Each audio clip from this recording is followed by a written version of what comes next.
And we're back. This is The World Exposed with Reverend Aaron Betts, Yay, Aaron! Reverend Brett Connell, Other Brett?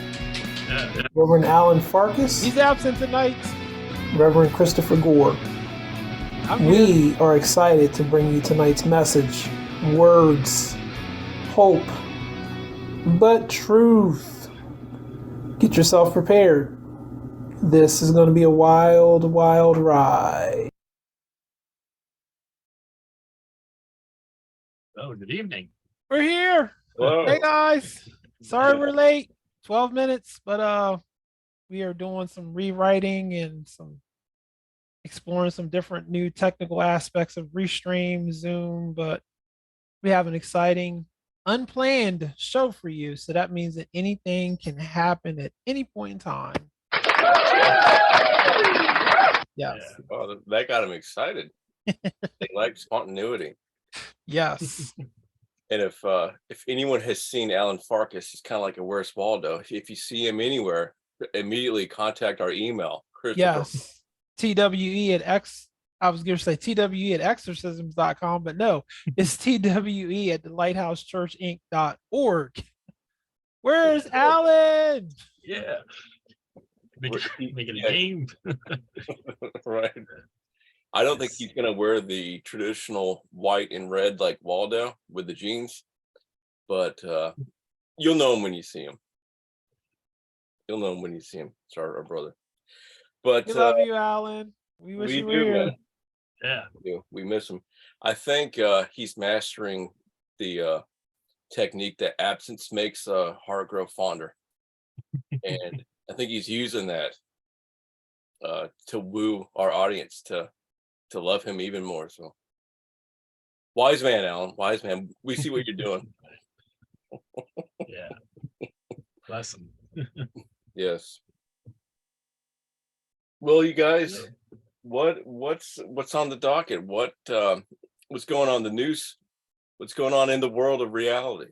Yeah, there's a whole lot going on. It's like, different day, but the same news, man. What do you guys think about all those riots and stuff going on over in France? Wow. People are crazy to the degree that I'm mad, so I'm going to burn down my own house. I'm going to burn down every store that I have to use and all of the infrastructure that's there. So this is the wisdom that I have, because I'm going to show people that I'm angry. The dumbest thing in the world. It really is. And this whole thing started, if I'm not mistaken, I believe it started when Macron raised the retirement age or did something to that effect, changed their pensions or something. And the French people just flipped right out and they're like, nope, we're not having this. I think it had a nice, kind of a start to it. Like, hey, you know what? You could protest. That's fine. Once they started having the average blue collar Joe worker, like literally the guys that worked at the power plants were redirecting the power and shutting it down, where like government offices, government employees would have their power shut off, but they would continue to provide power to residential neighborhoods and stuff like that. Like that kind of stuff, dumping like thousands of pounds of manure on the front steps of the city buildings and stuff like that, wherever any kind of official worked. I think you made your point. But beyond that, it's just gone into total, see, this is what it is. It's mob mentality. Yes. People are like monkeys in the context that they are going to follow the leader. Yes. And all it takes is like one bozo to go out there and do something stupid. And then the other ones look at him and say, oh, look, he's doing it. And they just keep doing it. I guarantee you, if you were at a stoplight here in this country, that if you were the first person that just ran right through the red light, the guy behind you would probably just follow. If they're not paying attention, it just turned red. That is the most irritating thing in the world, because I really judge, is it safe to stop? Should I stop? And then Right. now you have these red light cameras. So you're approaching that light, you see it turn yellow. My first instinct is to stop, but sometimes it's not safe to stop because Right. too far through it. But when I do stop, the guy next to me goes by and the light's completely red. And I'm like, wow, if I would have went through thinking I was going to be safe and not trigger that red light camera, you would have got both of us because you had Yes. time to stop because I know you were so far behind me. Right. It just, It's the follow the leader mentality. Like if nobody stopped and everyone just kept following the leader, everybody would be running that red light and not care. Like, oh well, we already got a line going. What are the rest of you gonna do? yeah, And it's the same way in France with these people that have literally, Chris, they broke into the police stations and stole all the automatic weapons, and now they're using them. Now they have the military out in yeah. the streets. You can't do that. It's like total chaos, mob mentality. Like you say, it's the dumbest thing ever. They've just destroyed, oh, look, we have one leg left on the table. Let's chop it down so we can all fall into the pit. Yeah. But see, this is the power of socialism. Everybody's put on the same level. Everybody can have the same thing. We all can be poor together. Yeah. All right. That's right. Just makes no sense whatsoever. It's crazy. Yeah, and I have not been paying attention to that. I know they're writing, but I don't know what the deal is. But I know that sometimes things can start out good and then get co-opted. Yeah. Oh yeah. They also had a killing of a true African boy, and they use that as an excuse to break things and tear stuff up. That Yep. it's not going to fix anything, it's not going to solve anything, but people are starting to realize economically that the world is on fire. You're seeing Yes. all of these different economies be destroyed by their countries because of their socialistic, communistic ideals. And you cannot run a country on socialism and communism and expect everybody's needs to be met. It's just not going to work. No, it's almost like in economics, you have what they call the Keynesian solution. And it involves like the financial system primarily. The idea that they've been holding on to is we'll just print more money so that everyone can have more money. We won't go bankrupt because there's more money in the system. And that's the ultimate solution is to print more money nonstop forever. How many times are we going to have this government gridlock? We have to raise the debt ceiling because they set limits on how much money you can like print or have in circulation. And once you reach that limit, hey, we've printed the maximum amount of money that we've allowed, rather than solve the issue of debt, rather than cut back on spending and all this other crazy stuff they're doing. They're just constantly raising the ceiling. Well, we can do more now. The limit's increased. And that's the Keynesian solution, is kick the can down the road. But the problem with that is, like with Zimbabwe or even Greece, back in the 90s or early 2000s, whenever that was, it's hyperinflation.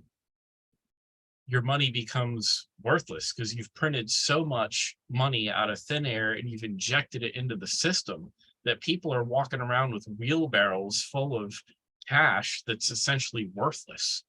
And that's the mindset of just about every official everywhere in the world. Just keep doing what we're doing, but do it more. Like somehow that's going to solve anything. It's outrageous. And that is proof that there's corruption. That's proof that it is a planned destruction. Because quantitative easing and print more money to do it. It doesn't take a genius to figure out that won't work, and you're going to destroy your country, and you're going to need a great reset, or you're going to need something to replace what's ruined and broken. So in France, they're destroying everything, right? Right. Over here in every possible way, we're ruining and destroying everything. Why? To lay the groundwork for something new, to get everyone so desperate that we have nothing. What we used to have, apparently it didn't work. And it didn't work because it was sabotage, right? Right. And, And so, the crazy part about all of this is in the 20s or the 30s when we had the crash, we had the roaring 20s, everything was great and grand. In the 30s, we had the crash. We believed that we could stop this. We have not learned any lessons from history whatsoever. And the fact of this quantitative easing and making more money, printing more money, people don't see that it's devaluing our system. It's devaluing it to the point where you're paying $4 for a loaf of bread and you're loving it. That Yeah. that the whole thing is just crazy. Yeah. and yeah, go ahead, Brett. No, I was just gonna say, yeah, that's exactly what it is. Well, everybody wants to complain about it, but nobody's actually following the proper avenues and channels to actually do something about it, namely prayer. But also there's things you can do, like contacting your elected officials and, organizing some, peaceful thing or whatever. There's different channels and avenues you can physically go about doing in addition to praying about it. And nobody's doing that. Everybody's complaining. Well, not everyone, but there's a lot of people that complain rather than actually do something about it. Right. And a lot of those are members of the Republican Party. The elected Republican officials. I mean, the only hope we have is the MAGA movement, MAGA Republicans. The other ones are just they are controlled opposition. I mean, it's gone too far. You can't view it any other way. But do you guys know who Tulsi Gabbard is? I don't think so. She ran, so she recently defected from the Democratic Party. She actually ran last year or last term, last election cycle on the Democrat side, and she's recently defected from the Democratic Party. And she's a beacon of light for anyone who's still a Democrat, because she'll tell you why she left and how controlled and destroyed they really are. But anyway, so she was kind of an up and comer, I think, out of the state of Hawaii, and she got government representative jobs. And I think it was either in Congress, I believe it was Congress, but she went in there. She was kind of a freshman to the whole deal, and she was a newbie, and she got trained how things work. And she said she was amazed about what they really do. She said the most of her time was spent asking for money, calling people, trying to get people to sponsor, trying to get donors, trying to get all this stuff. That's what they were doing the whole time. And she said both parties are told this. They're told, don't work with the other party because you'll make them look good. We need to look good. So it's like bills and good propositions that could be moved forward for the good of the country. They're not set up to allow things to properly move forward. They're set up to fight amongst each other, be so self-concerned about their own party and their own self that what really needs to happen won't happen. They're trying to build themselves up. They're trying to get more money, and they're trying to make the party look good. So both kind of party heads train everyone under them to, you are about the party. You are not about what's best for the country. You're about the party, what's best for the party. And that's really what they're training. And she'll tell you all about it. She's actually got really good airtime. She's been on Glenn Beck. She's been on Joe Rogan. She's been on all kind of stuff. But I don't know if she wrote a book yet, but anyway, leaving the Democratic Party, boom, she's a light. And she still needs to come around, I believe, and embrace MAGA, Right. But she's getting there, and she would be more of an ally, right? Yeah. Well, But plus, yeah. But go ahead. Well, but I was saying, and that's just a little taste of what the swamp is really like, because the swamp needs to be drained. I mean, there's, the Fed's not going to be audited. Things aren't really going to change unless this thing is drained down. And we believe that President Trump was anointed to drain. What do you Yes. think a major opposition is to MAGA, Make America Great Again? Who's the greatest opposition? Yeah, why is there so much opposition to the Yeah. United States being great again? Well, What's wrong with that concept? yeah, right. Bureaucracy, the deep state, uh, and to go down the rabbit hole, secret societies and groups that make agreements that go deeper than your political affiliation. Mm, I mean, the government is locked down and compartmentalized in so many different ways, and that's the deep state. The deep state isn't just these career bureaucrats and politicians that are entrenched. I mean, that's a big part of it, but it's what got them there and what's keeping them in there. And I believe it's backdoor deals. It's your hidden societies, secret societies that are entrenched within all forms of the government. And like so, when President Trump did his thing, he appointed people, and not all of them were good. Talk about John Bolton, we can name all kind of different names. He found out, wow, these people, well, they hoodwinked me. They're not really for me, but he gained something very valuable because he got to see who's real and who's fake, who's entrenched in the deep state and who's really good. And those that are not entrenched in the deep state, I would call MAGA. I think one of the fundamental errors that we've seen from the Republican Party is they don't clean house when they get in there. So we've had all of these Democratic people hidden inside of the system. And it used to be whenever you change presidents, everybody in the government changed. Yeah. But they said, oh, we want continuity of government. So we're not going to fire you. We'll let you stay. But, the president and even the governors, whenever we had a governor change, the whole top staff changed. And then eventually it trickled down to everybody else.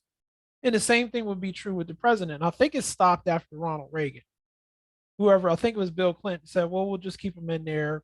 So they kept keeping people in.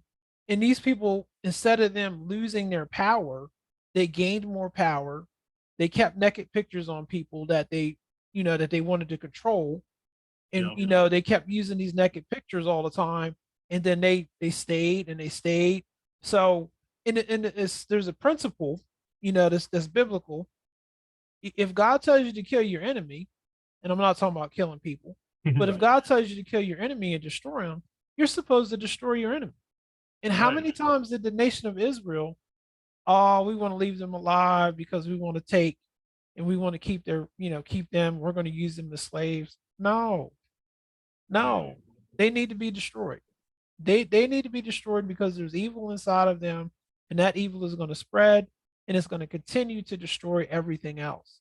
And looking at politics, one of the great failings that I think we have is that people don't get booted out. They don't get made to leave their jobs. Hey, thank you for serving for the 8 years that you served, Mrs. Secretary and Mr. Custodian, but it's time for you to go. Yep. I got a friend that needs a job, and I'm going to put him in that office in that space.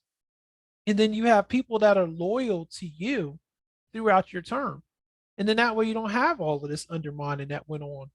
President Trump got railroaded so many different times because of the fake Republicans that was in there, and they kept saying, "Oh, you need to do this because this is gonna make you be even, and other people are gonna like you. So if you put these people in there, we'll support you even more."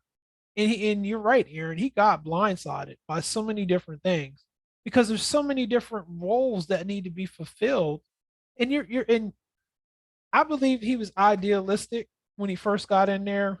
Everybody's going to try to do what's best for the company. I mean, Yeah. the country. Yeah. So all of these people want to do what's right, and I think he soon found out that they didn't. Yeah, man.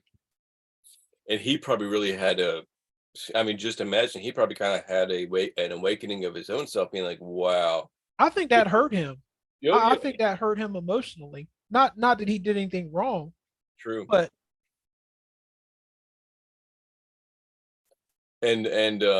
but he has the deets. He has the understanding of how deep it goes and who is in on it. Because there's plenty of stuff he's not saying. if he doesn't, something's wrong. Right. But he should at this point. But he got to Especially. see, yeah, but I believe it's so valuable, all the cards that he holds, and that's why he is so feared now. Because it was all about the second term. The first term was finding out where all the snakes are hiding while still trying to do his job, right? But it shouldn't have been, to me, my own opinion, it shouldn't have been find out where the snakes are hiding. If you are not a Republican, I'm a Republican president. If you're not a Republican, or if you've been here 30 years, here's this little piece of paper. Thank you for your service. We're going to replace you. It would have cut so much off of his plate. Yeah, he would have had to find people to fill those spots in those positions. But so much time has been spent looking for leaks, trying to find people who were doing evil, when he could have just fired everybody and put in people that he knew. As well known as President Trump is and was, they could have filled those positions with good people who needed jobs. Yeah, and it's kind of strange that that didn't happen. Like I heard that a lot of the generals that Obama appointed remained there.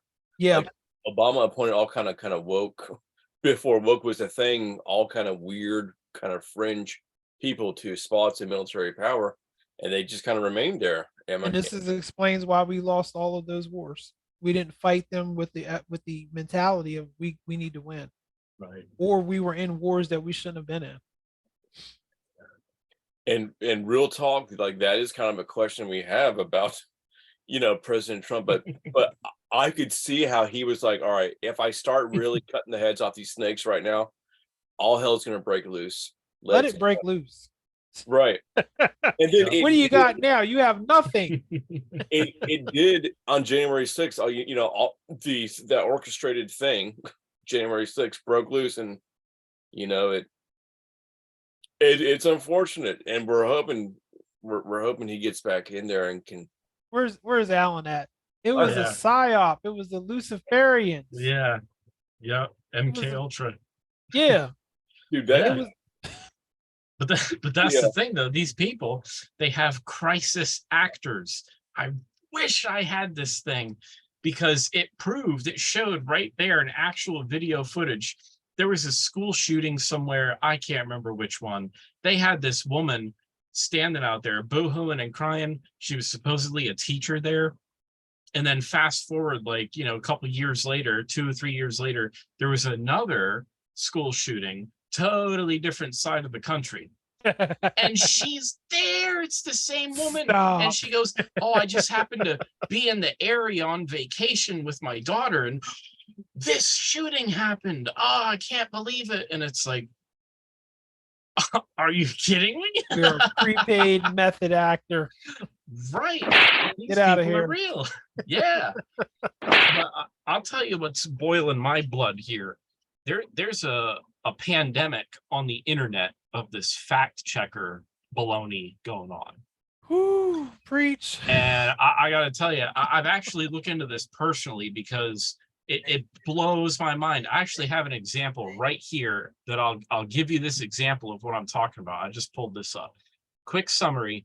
What they do is the whole first page of Google is literally paid people, these large corporations, special interests, agenda holding people. They pay Google money Really? to have their results be the first on the page. It's more than search engine optimization. Oh, I use the right keywords and, oh, I'm in first place. It's more than that. They pay these people to have, and I don't understand exactly the mechanics they use to achieve this, but they give them money and they're the first result on the page because they want, look, the fact is, if you study search engine optimization, like how to build your web page, they tell you all kinds of things, psychological facts.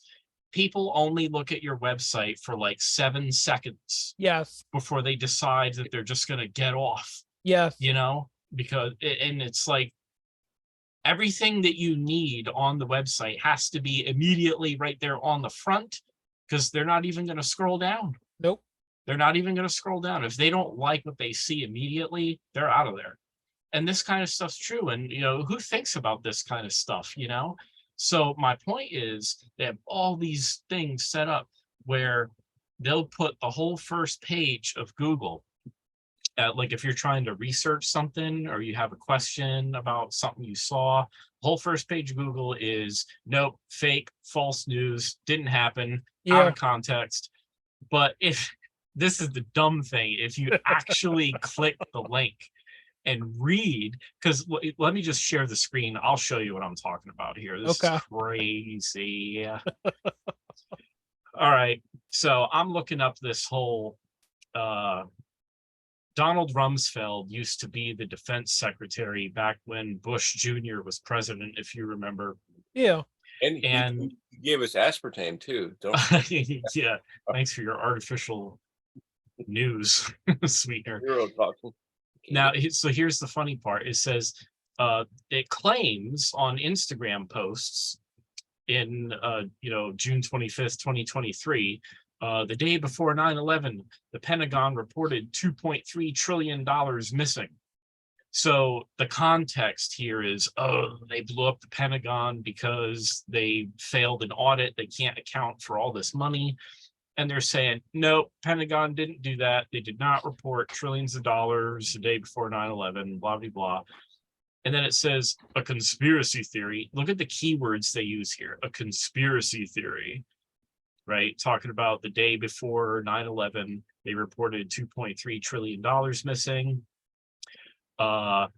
Joe Rogan explains, so he's the conspiracy theorist. Don't listen to him, everyone. And it's like they throw all this stuff right up at the front of the page. Most people don't even scroll down to this point. But it's crazy because if you scroll down with all this fact check baloney and you actually read, and it says, let me go back up here. A February 25th, 2000 report by the Department of Defense office, blah, blah, blah, identified $2.3 trillion in accounting entries for fiscal year 1999 that were not supported by adequate audit trails or sufficient evidence to determine their validity, which is a nice corporate professional way of saying we lost $2.3 trillion.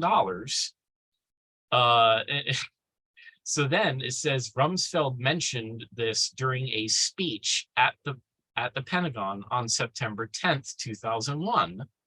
So he said it the day before 9/11. And this is what he was quoted as saying. Rumsfeld said, "Our financial systems are decades old. According to some estimates, we cannot track $2.3 million in transactions." He said this on September 10th, 2001. Unreal. So he did say it. Unreal. But see, it's like false alert. I can't believe it. But there it is. That's what I'm talking about. It's right there in black and white. They tell you it's a lie, it's fake, don't believe it. But then when you click it and actually read it, it's true, it's real, it happened. It's a psyop. At the risk of sounding like Brother Alan. You only need one Alan on this show, Brett. Right. No, but dude, that's exactly right. And I heard a guy talking about exactly what you just perfectly explained, and it's pervasive within everything, all media, online. They tell you it's wrong or strongly lead you to think a certain way, and then by the time you finish reading the article, they'll say, well, and then, but dude, that is pretty much how the media works nowadays. So I was listening to this guy. He has an alternative news show, millions of followers. He was saying exactly what you just pinpointed. And for a living, for his show, he pretty much just scours news articles, and he says that's all you're seeing on these corrupted, things. But what does that say how they view people? We're not saying this about people, right? Yeah, they think people are so stupid that they're easily controllable and they'll believe the lie. And unfortunately, it does work for them. I don't want to call people stupid, but we have been, our brains have been mushed and we've Yeah. been trusting of the media for so Yes. long and mainstream this and that it's just, you don't want to not trust. You're like, what? And, it's not natural to be skeptical, when you're when you're blue pill, Yes. right? Yeah. So it's like, Keyword FBI watch list. I said blue No, pill. no, I joke about it, but it's actually a thing. The FBI and the Department of Homeland Security has now set up, like they've defined keywords of what they consider domestic terrorists and extremists. And some of the keywords that flag those things that they actually monitor and watch for is red pilled, or anything Trump, conservative, Yeah, Christian, white male, any of these keywords anyway. that trigger these things, and you're on some kind of a list, or Yeah. they start listening through your phone when it's not on, stuff like that. But what happened is society has been numbed, like, totally, apathetic to anything that's going on, and it happens slowly over time. Yeah. And you could get into the whole thing. They destroyed the family structure. They got rid of critical thinking in schools. They don't teach kids to think for themselves, just obey the things we tell you. All that stuff plays into it. But it's like God was taken out of everything that meant anything. And so you just have, like, the generations just keep getting worse. And then now here we are, everybody's glued to their phones and they just believe everything that they see on the first page of Google results. And it's not even right. And then we're crazy when we try to tell people, no, it's not this way. And here's the evidence. What's so disturbing though is, if someone makes a mistake and they realize, oh, I reported this wrong, and they go back and correct it, there's no blowing that up and making it, what it should be. It should go all over the place. In newspapers and media outlets and things like that, they're supposed to print retractions. They're supposed to say, oh, we got this story wrong. Yeah. So it's not that, we're upset that people get things wrong and put it out there. It's the truth doesn't get told. How many times did we hear that story that President Trump stood over women prostitutes in Russia and peed on them?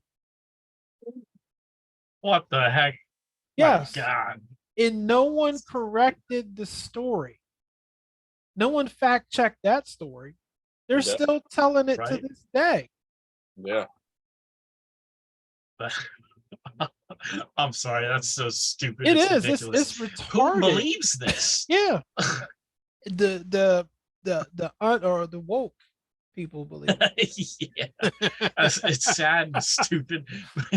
Yeah, it's right. It's not true. There's so many stories that are out there that he's the head of the Ku Klux Klan, and he's the great grand dragon, and they just let it go. They let it slide because it makes him look bad. He's not been anywhere near those places. There's stories that are saying that President Trump was on Epstein's Island. There is no evidence whatsoever that he ever even visited. The one story that they do have where he said publicly, I don't like the guy. They're hiding that. Wow. He got kicked out of one of President Trump's golf clubs because he knew that something was wrong with this guy. Yep. They're not promoting that story. No. And it's crazy talking about that Epstein bozo. The circumstances surrounding his death in prison, like nobody can actually verify that this guy's dead. Yeah. All the security cameras turned off in some fluke. How do you do that? Yeah, what? Did they lose power in the prison somewhere? Yeah, with all the backup generators going on and stuff. I mean, come on, man. It's crazy. But this is to tap into what Reverend Aaron was saying earlier about the deep state. It is a whole society that is right in plain sight. And they live this elite upper echelon lifestyle. Yeah. that is it is the most demonic thing that you could even try to imagine. The things they do, the way they live, they basically have unlimited money. These people in positions of power, a lot of these people, you don't see them, you don't know them, because they like living that way. They don't want you to know what their name is. They have puppets, and the puppets are the people that you see in power every day, the big names that you'd know and be familiar with. Yeah. It's like they control those guys, and they're just sitting in the background living their totally demonic life. There's a thing called the dark web or the deep web. It's the same thing. You have the regular internet where you go to www.facebook.com, right? And you go there and you see all your stuff. You can search Google for anything, and it searches the surface internet and tells you it has 3.5 billion results, but you can only get to 125 of them. Wow. But it's like it searches the surface web. That Chris and Aaron, that's only like 2% of the total internet. Are you serious? Yes. I never heard of that before. Yep. There is a heard of that thing before. called the deep web or the dark web that you cannot access through the regular internet. And it's only the tip of the iceberg. Everything underneath, you have to use what they call Tor. It's called the Onion router. And it's a special like web browser and connection configuration where your connection is routed through other people's computers around the world before it finally gets to its destination. What? Yeah, so it's like a proxy, but the thing is, people think it's like super secure and safe and all that, but it's really not. But they found evidence and they've documented where the government has backdoored this whole thing so they can find people. Because what happens is you have to use the Onion router, you have to use the Tor browser to go to what's called an Onion address. And this is an obfuscated or encrypted URL. Like, remember we said www.facebook.com? That doesn't work here. You have to go to the Onion address, which is like random letters and numbers .onion. And it's like an encrypted address. Wow. You can't really search for it because it's not indexed. Yeah, how do you search for something like that? Well, you'd have to go to the hidden wiki on the darknet in order to have a list of links to all these. But I'm telling you, this place on the internet is super dark. And this is where these people do all their shady, illegal dealings, because this is where you go to your black market. You can buy weapons, you can buy drugs, you can buy hitmen. You can find it like if it's illegal and you can think of it, it's there. So it's like super ultra dark, mega shady stuff.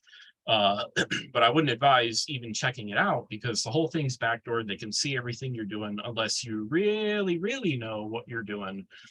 It's not even worth it. But I'm saying it to explain that this kind of thing exists, and that the whole dark web composes. I've heard of the dark web, but I've never heard that the internet that we use is only 2% of the existing internet.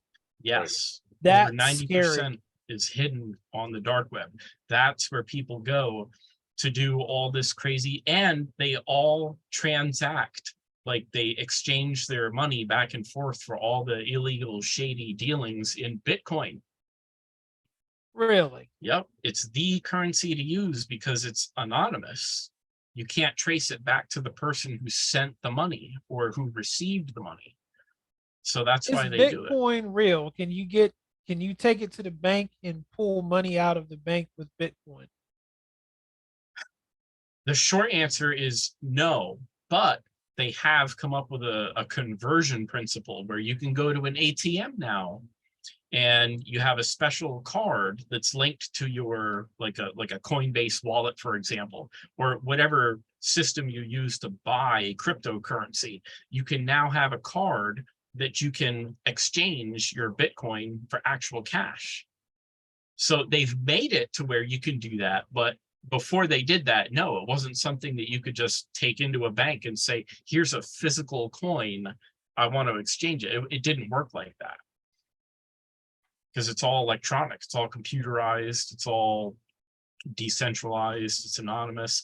But this is where these people do this evil, super shady stuff, and there's no way to track them. They catch the small fries, Right. people that, oops, they made a mistake, they didn't cover their tracks right, the FBI busted them. Yeah. Sites go down all the time, stuff like that. But it's like it's bad. Believe me when I tell you, it is ugly and it is bad. If it's illegal and your brain can even imagine it, it is there.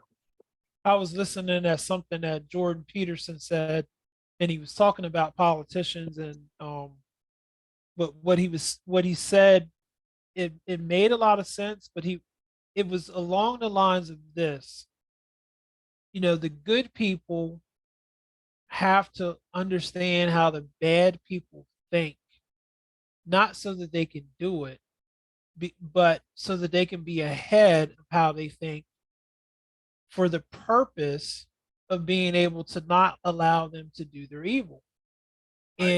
And it kind of stung me a little bit, because I'm naive in a lot of things. I'm not thinking that people are going to be doing evil stuff. I know evil exists. I'll say it this way: I know evil exists, but the level of evil that is out there just blows my mind. It absolutely blows my mind. How can you, looking at some of the things that they have in movies, torture somebody just for no reason whatsoever? Think about some of the things that they did to the Jewish people, with Hitler. I'm going to stand them up together and electrocute them just to see what they do. There's so many people out there, and I don't want to think about stuff like that, because I don't want it in my spirit. But if we don't understand that these types of people exist, they're going to do anything in their power that they want to do, because they don't care. Right. They don't care. No, they don't. And I think that, some of us are perhaps called by God to, or let me say this, some of us are gifted by God to have a certain level of awareness, or to have a certain capacity to perceive and understand things, like you said, for the purpose of protecting people. Yeah. And in those cases, it's important to see, observe, talk about it, because we could be a victim of these people. Absolutely. We never know. Absolutely. And I it's remember when we started teaching on perversion, and some of the things that we discovered that people were doing and were into, was just like, huh? Yeah. How? Oh my God.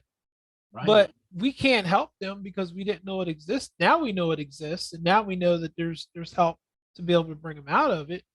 Right. But just that level is just wow. That's the gross darkness right there. Yeah. And because it's being normalized, and because, like, nowadays you can go on the internet and find this trash, it's desensitized people to it, and then the demons in them crave more. Yeah. And it gets more perverse, and it gets more inhuman, it gets more, but whatever, to every level it increases. Yeah. And it's like, good.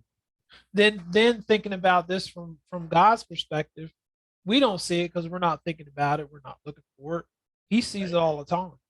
Yeah. It's no wonder that he hasn't destroyed the entirety of the earth all over again.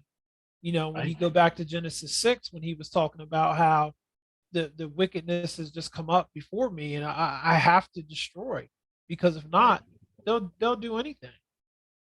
Yeah. We've reached that. To me, I feel like we've reached that point again.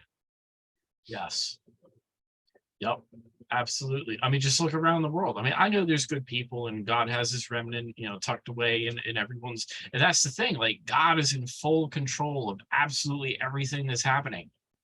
But at the same time, the devil is allowed to do the things he's doing. Yep. And that is what some people don't understand. These things must happen to fulfill scripture. Yep. Like, that's a big thing. Yep. And, I'm so fascinated by the sovereignty of God, It's like a thing that always, like, my mind just sometimes gets fixated on that. And when I read different things in the Bible, God hardened this person's heart. He just reaches down, touches, and hardens that guy's heart for whatever Yeah. purpose. And it's like, I gave him a stubborn and obstinate spirit so that he would respond this way to fulfill my purpose. Yeah. Stuff like that. I'm going It's to like, use him to kill a certain set of people. I'm going to yes, use him to destroy because he has this mentality. And then after he Right. does that, I'm going to kill him. yes. So many different stories like that in the Bible. Chris, you remember the story about the prophet in the Bible? I forget what book but the story might trigger your memory. The guy was like, oh, this guy was in need, or something happened, and he was whatever, and he's like, the Lord told me to like which way to go to get back to the town. And God was like, don't go that way, or something. Yes. And something happened, and then Yes. the guy came. It was an old prophet and a young prophet, and God gave the young prophet specific instructions to give the people a message. And then when you give the message, leave. Don't stay. Don't don't pass go to collect $20. Leave. Get out of town. And the old prophet came to the young prophet and said, God just gave me a word and said, you're supposed to sit down and eat dinner with me. As soon as he started eating, he died. Yes. He died because he did not do what God told him to do. Yes. And there was somebody else that was talking to the old prophet. I can't remember the remaining parts of the story, but the old prophet didn't have any hard feelings to the guy at all. It was like, oh, he should have listened to God. Yeah. Like he was Too bad he used died. to say, yes, that's the stuff I'm talking about. It's like, you just lied to that guy, claiming God said, and that guy died for his disobedience. Did it intentionally. Yes. And then you turn around and, oh, well, you should have listened to God, buddy. Laughing, walking away. Like that kind of stuff is like, man, it just makes me think, like, the sovereignty of God. If God wants you to be born on this earth and literally live the maximum 120 years in total suffrage, torment and pain and misery and all that stuff, and not even offer salvation to you. Yeah. I know the Bible says that the word will be preached to every living creature. So I understand that, but I'm just saying, just thinking about it, if God doesn't even want to offer you salvation after the 120 years of suffering, you die and go to hell, what are you going to do about it? Yeah. Who are you to point the finger at God and say you have to? Right. Yes. And that's the principle. So that kind of stuff fascinates me, but putting it all back into perspective, into an actual point here, it's like a lot of people nowadays are saying God's unfair because, these things are happening in the world or whatever, but it's all spelled out in scripture. It's all spelled out in the word. There is a plan and a purpose. And yes, our eyesight, we have like a field of vision, like it's narrow or it's like really wide. A lot of times we only see in a very narrow field of vision, like in our lifetime. Like the world doesn't exist exclusively in our lifetime. Yes. Just because we suffered for this, God ordained season doesn't mean that that's all there was to life. How long did people go? 400-600 years from the Old Testament to the New Testament? Some of them 700 and 800. Yeah, that they lived. Yeah. So it's like, well, what about the people that lived in that time frame? We didn't hear from God for 700 years. Does that mean that God abandoned them? No, it wasn't time yet. Yep. And so that's it. So they were born in a dispensation of time where it wasn't time to do anything. It was a waiting period. And that was the end of it. Right. Read the scripture, love God, do your best, and good job. You completed your purpose. You didn't do anything wrong. And that's the thing. It's like, what is anyone's individual unique purpose that God has given them? It makes me think about the one time that, God was talking to that one guy. Nope, I only called you to save one soul. Yeah. So the guy lived his life. Yeah. From Rick Joyner. Yeah, that's the one. Yeah. Yep. So people might get this. So this even goes this way. Maybe people are getting discouraged. Maybe people are wanting to give up on God because they feel like they're not living up to their potential, or they're not fulfilling their ultimate grand purpose. But what if in the eyes of God, you're doing just fine, because right now you're doing exactly what you're supposed to be doing, which could potentially be nothing. Yes. You Yeah. know, And welcome this to is your why season we of rest. shouldn't compare ourselves to other people, because, oh, this person is doing all of this. They're going to Africa. They're baptizing people, and they're speaking Right, tongues, and they're doing what God wants them to do. You do what God wants you to do. He right, like you said in this book, The Final Quest, Rick Joyner saw this guy, and he was broken up and destroyed because he couldn't get anybody saved yeah, until the end. And he finally God allowed him to use God used him to win somebody to him. And then after that he died. yep, And that was the only thing he was supposed to do in his entire life. right, It, it's the reality of where we're at. yeah. All those years of feeling bad and being depressed and striving and struggling and screaming and crying and dying on the vine. And God's like, what are you doing? You're going through a thing, man. I mean, it's not the end of it, that kind of stuff. But it's like, I think sometimes people have uh like a voice in their head that sort of condemns themselves. Like God's a cigar smoking, tough guy. Like, why Yeah. haven't you raised all the deads yet, you slave? Yeah. It's what the heck? It's not time. Nope. It's not the appointed time. Nope. Are you telling me that voice is not God? I'll tell you, sometimes when I used to pay, I love that. When I used to pay rent to actually live in the woodshed several years ago, I had that. That voice was he was my roommate. But yeah, that was the time and season for me to go live in that proverbial woodshed. But yeah, it's all about times and seasons. And I tell my wife all the time, it's like a river. Spirit of God is like, I liken it to a river. And it all depends on, it could be flowing in a different stream, a different current, going in different directions at any given time. You get a word from God yesterday, and you're like, yeah, man, the river's moving this fast in this direction. And then the very next day, you're still holding on to that word from yesterday, for example, and you don't realize it, but the river is moving in a totally different direction. That's right. And you're like resisting, you're pushing against the waves. Like, I'm trying to swim. Man, why is it so hard to move forward? Because it changed, man. The river's flowing different now. And you got to be in the spirit, or at least trying really hard to your best of your ability to be in the spirit. God will see you through all that stuff. You might smack your head up against a couple of rocks in the process, but that's to build your character. But it works out, is what I'm saying. It's like, it does. It's not this stone rigid one way, thing. God's alive, man. He breathes. He speaks on a daily basis.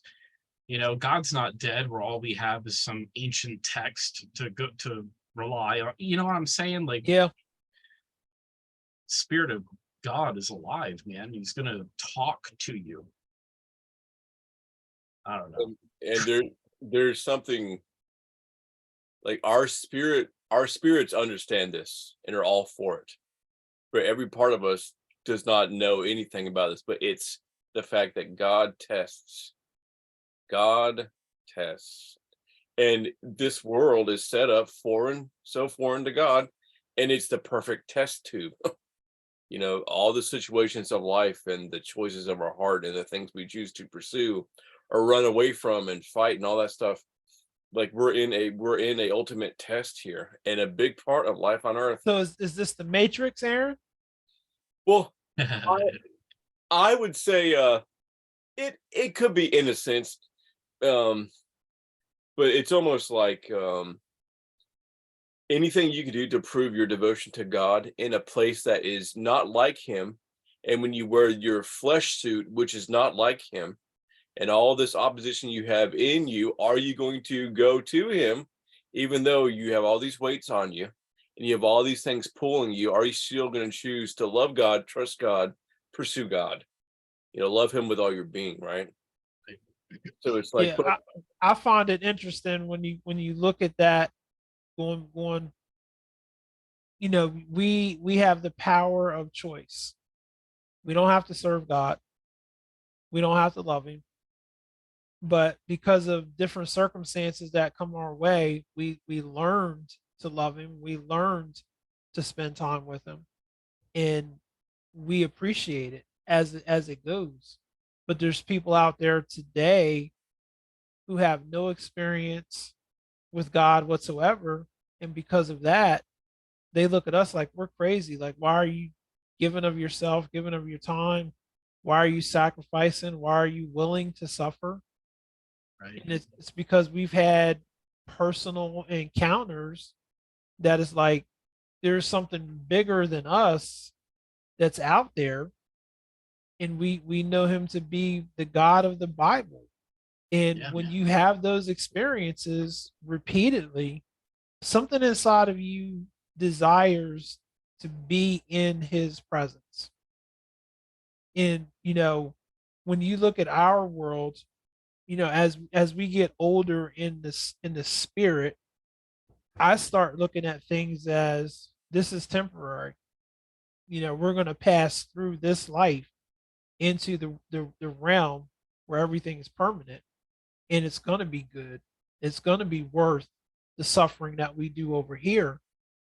It's going to be worth putting up with the things that we had to put up with in order to be able to reach and see God. Our minds can't comprehend what we're getting ready to step into when we step out of this realm. And I've heard different people say that we only see the realm that we're in now. We know that there's the third heaven realm. We know that there's other dimensions. And even though we can't see them, they're still there. In our particular homes or particular places that we're in now, there's angels and demons walking around that we don't see. Yep. They have influence, they have power, they do different things. Are our angels, our good angels, restraining the bad angels and keeping them from harming us, keeping us from doing sin? Yeah. That's one of the biggest things is the encounters. Yeah. And I even think, if I can say this right, one of the best encounters you can have in your spiritual growth and development is no encounter. Because what I mean is there's times that, and I think we've all been through this, where you're going through like straight up hell in your personal life, and you're constantly crying out to God. You don't hear him, you don't see him, you don't even feel him. Yeah. And you are put in a place where it literally feels like God has abandoned you. Yeah.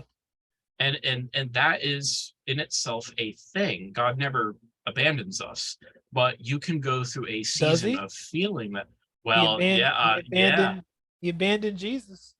That's true. So if he abandoned Jesus, he can abandon us. I'm glad you said that, because that is very true. He became sin and could not even look upon him. And for 3 days and 3 nights, yep. So so okay. And then Jesus even knew it because he cried out, "Why have you forsaken me?" Yep. Yep. And then he said, "I thirst." Also, and a lot of people thought he wanted something to drink, but I believe he thirsted for the presence of God because it had evacuated from him. Right. Can you imagine what that has to feel like? I don't want to feel that. No way, man. God, like the absolute presence of God being sucked right out of your being. No way. No. Not after all that. Because I think sometimes what went through his mind, he's probably thinking, I just went through all this. Now I'm hanging here, literally ready to die, and God has completely departed from me and abandoned me. Now I'm going to physically die. Yeah. I can't think of anything worse than that. Yeah.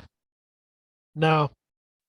So then, and okay, so piggybacking on what you said, there's seasons where God will abandon us, and we have to go through that.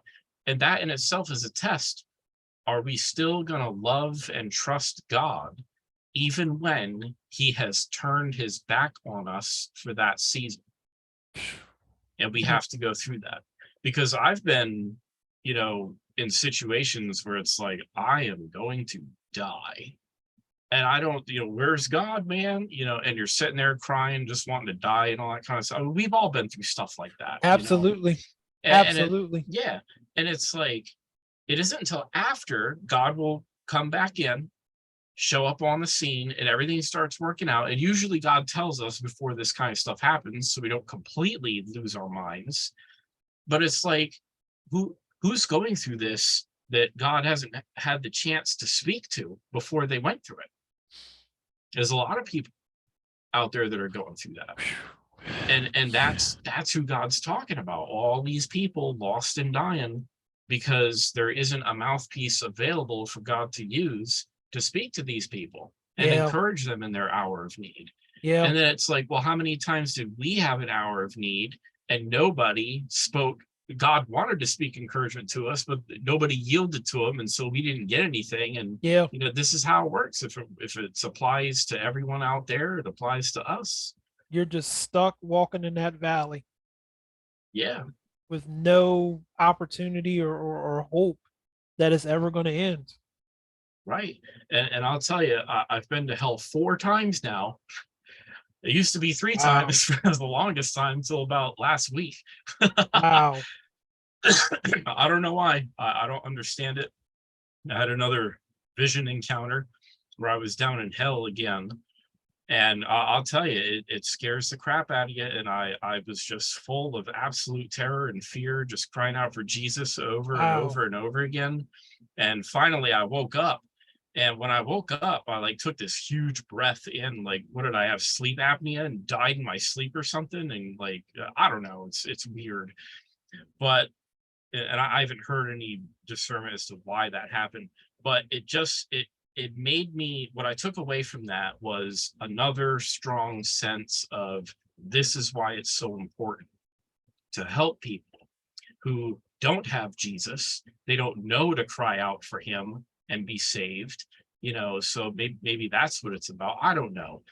But I'll tell you, there's good things that come out of this too. I remember one time I had an encounter where I was taken up. I can only imagine it was God's throne, because there was all these steps leading up to it.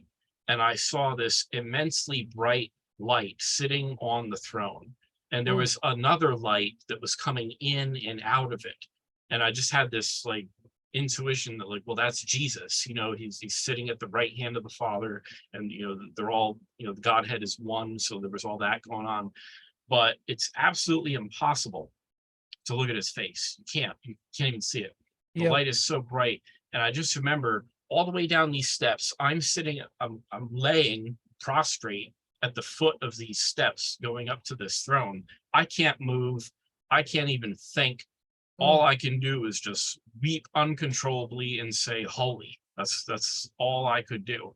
And the love that came from that throne was so overwhelmingly powerful. It just instantly destroyed any kind of fear, worry, concern. Just being in that presence was like, every day of my life, no matter what happens, I am totally secure. I have nothing to worry about, because he loves me. That's it. That's all that matters. Yeah. And then it's like you come to or wake up or whatever from that, and it's like God, it fades after a couple days, and you're trying to hang on to it and stuff. But that sticks with your spirit, man, though, so that you can use it to go through life and encourage others with too. That's powerful, Brett. I don't mean to That's hog all the powerful. time or anything, but I mean, it just came I out. think So people there. needed to hear that tonight. That Yeah. needs to be shared, dude. Yeah, it's I don't think there's a news story that'll top that. So Now, God's good, man. I mean, and plus, how many people are being touched by God and may not understand that that's the CEO of the universe, as John Ramirez would say, that loves them, yeah. you know? Yeah, I remember my thought now. I was going to say, looking at the thief that was on the cross, he didn't have an opportunity to do any good thing. Jesus looked at him and said, "You're going to come with me and be in paradise today." Yeah. He couldn't do any good thing at all. He just had to accept it and be okay with that.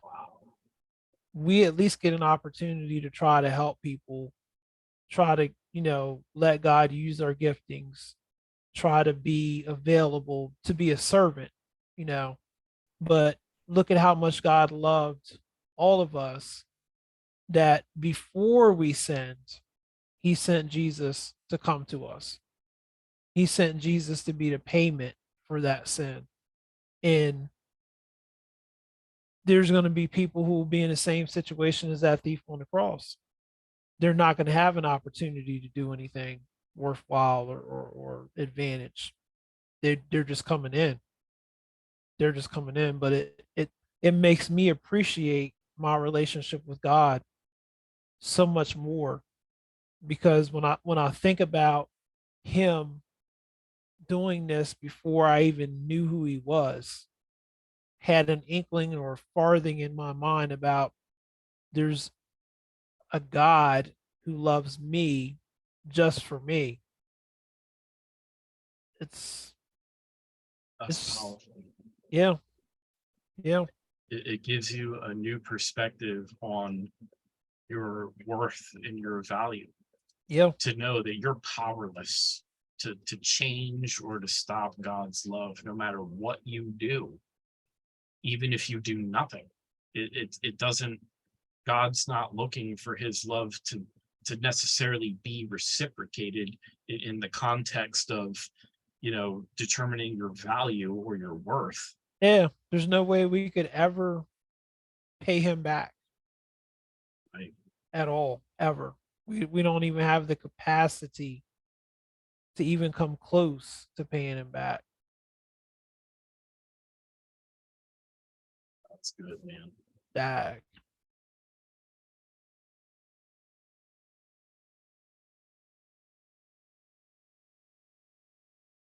but the simple choice to love him, like I would say he values that as payment. He values that much, a reciprocation, to reciprocate just a little bit of what he gives us. If we could do that, that warms his heart.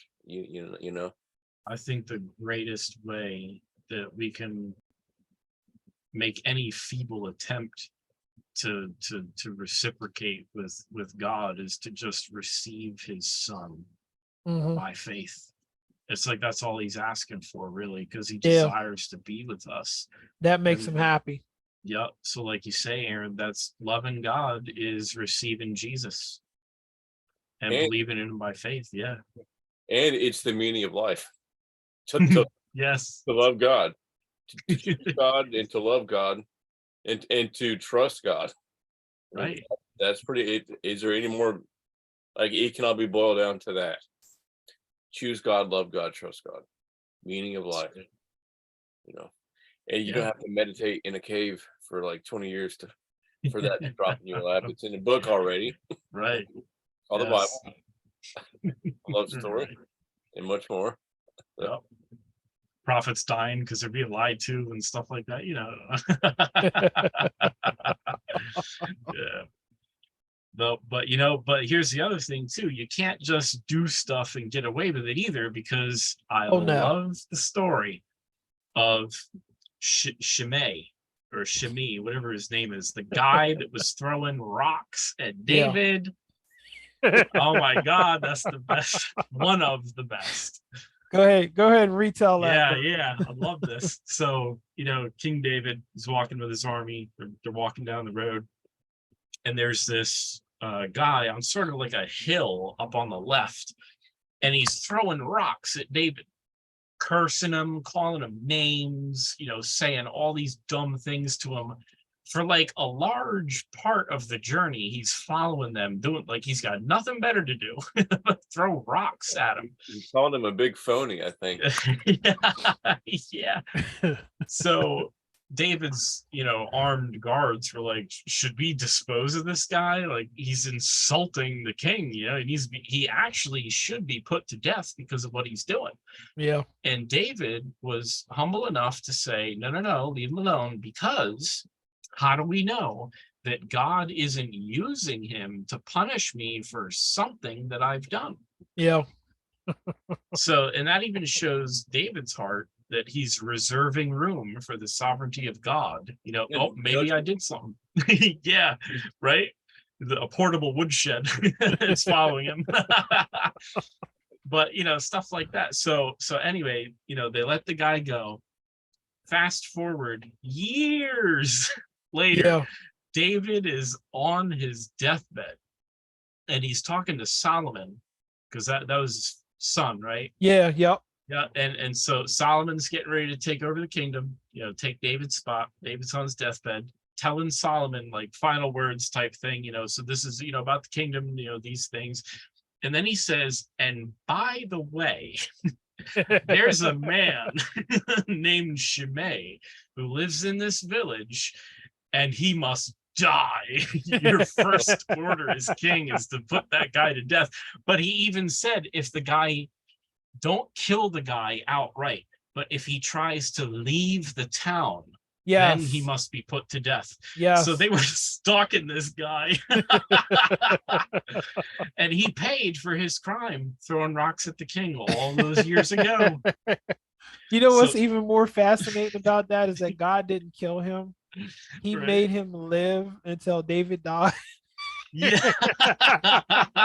Yeah. Oh my God. Yep. Yeah. Because he could have stopped David from having that right or that opportunity to punish him for Right. what he did, but he let him live. Yep. Oh my gosh. Yep. Imagine how insufferable that guy probably was, you know, to Right. friends, or if you had a wife or whatever. He's like, you know, the king doesn't even come after me. Right. Yeah. Yeah. Yeah. I'm all that. Yeah. Right. And then that makes me think, how many people today are seemingly getting away with things, Come on. but oh, it's gonna come out in the wash. Yeah. It It's coming. always does. It's coming. Yeah, and they're walking around all arrogant and prideful, you know, we're this and we're that, or whatever, you know, they're doing. But boy, God's got that day and time written down. Yep. Yeah. It's crazy. Yep.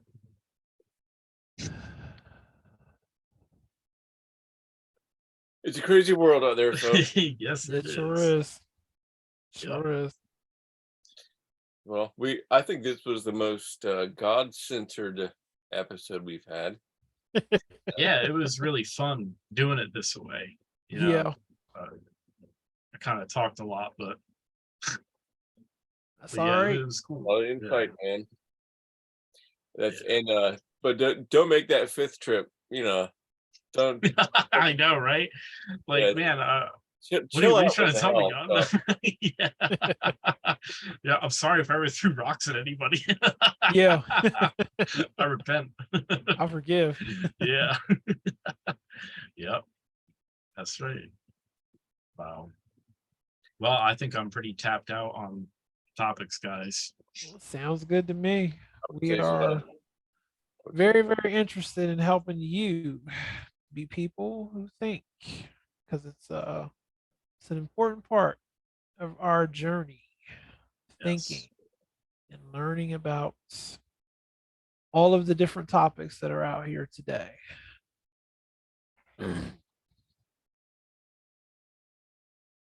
I go into transition mode.